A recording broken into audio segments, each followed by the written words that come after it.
Gummidipoondi constituency number 1. Gummidipoondi தாரி கட்சி இல்ல, எதுக்கியா 1000 கோடி நீங்க கேட்கணும்? ஆட்சிக்கு வந்த பிறகு 460 கோடி ரூபாய் எலக்ட்ரல் பாண்ட்ல வந்திருக்கு, எதுக்குன்னு கேட்கணும். யாரு கொடுத்தாங்க டிஸ்க்ளோஸ் பண்ண சொல்லுங்க. மம்தா பானர்ஜி 3000 கோடி ஒரு மாநிலத்தில் ஒரு சாதாரண கட்சி கேட்கணும். இதுதான் கேள்வியோ தவிர, அண்ணே பிஜேபி மேல காங்கிரஸ் கட்சி சொல்லுதா, சொல்லிக்கங்க, எலெக்ஷன் கமிஷன்ல கொடுங்க, சுப்ரீம் கோர்ட்ல அதே நீதிபதி கிட்ட போங்க, வேண்டாம்னு சொல்றோமா?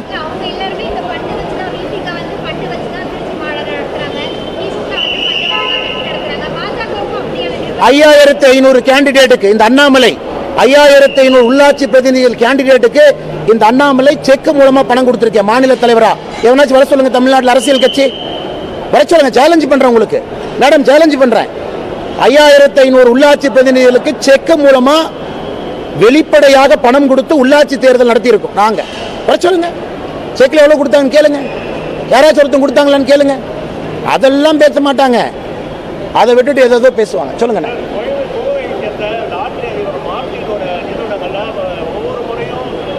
அதுக்கான பதில் ஆதவ அர்ஜுன். நீங்க ஆதவ அர்ஜுன் கேட்காம எங்கிட்டையும் கேட்கறீங்க. எதுக்கு திருமாவளவன் கூட ரைட் ஹேண்ட்ல சுத்துறாரு? எதுக்கு ஆதவ அர்ஜுன் அறிவாலயத்தில் இருக்காரு? எதுக்கு ஆதவ அர்ஜுன் முதலமைச்சர் மு க ஸ்டாலினுக்கு சோசியல் மீடியா அட்வைசரா இருக்காரு? எதுக்கு ஆதவ அர்ஜுனுக்கு பொது தொகுதி வேணும்னு விசிக தலைகீழா நின்னாங்க? அதனால் நீங்கள் மாற்றின் சம்பந்தப்பட்ட எந்த கேள்வியா இருந்தாலும் ஆதவ அர்ஜுன் போய் கேளுங்க. நான் ஆதவ அர்ஜுனா? ஒரு நிமிஷம், நான் ஆதவ அர்ஜுனா? இல்ல ஆதவ அர்ஜுன் சொந்த மருமகன் எங்க இருக்கிறான்னு சொல்லிட்டேன். சொந்த மருமகன் எங்க இருக்கிறாரு? அவருடைய சொந்த மருமகன் எங்க இருக்கிறாரு? விசிகே கட்சியில பொறுப்பில் இருக்கார். அவருடைய சொந்த மருமகன் விசிகே வருவதற்கு முன்பு அறிவாலயத்தில் இருந்தார். அவரை கூப்பிட்டு பிரஸ் நடத்த சொல்லுங்க.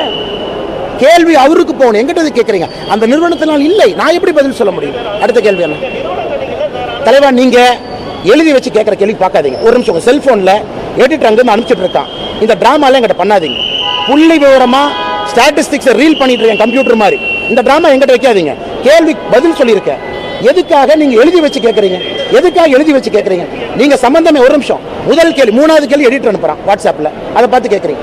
ஆதவ அர்ஜுனை பத்தி இவ்வளவு தெளிவா சொன்னதுக்கு அப்புறம் எடிட்டருக்கு ரிப்ளை பண்ணுங்க. உங்க எடிட்டருக்கு ரிப்ளை பண்ணுங்க. அண்ணே ஆதவ அர்ஜுன் யாரையோ பேச சொல்றாருன்னு தயவு செஞ்சு கேட்போம், போடுங்க, ரிப்ளை போடுங்க எடிட்டருக்கு. நீங்க கேட்க எடிட்டர் வாட்ஸ்அப்ல கொஸ்டின் அனுப்பிட்டே இருக்காங்க லைவா பார்த்து.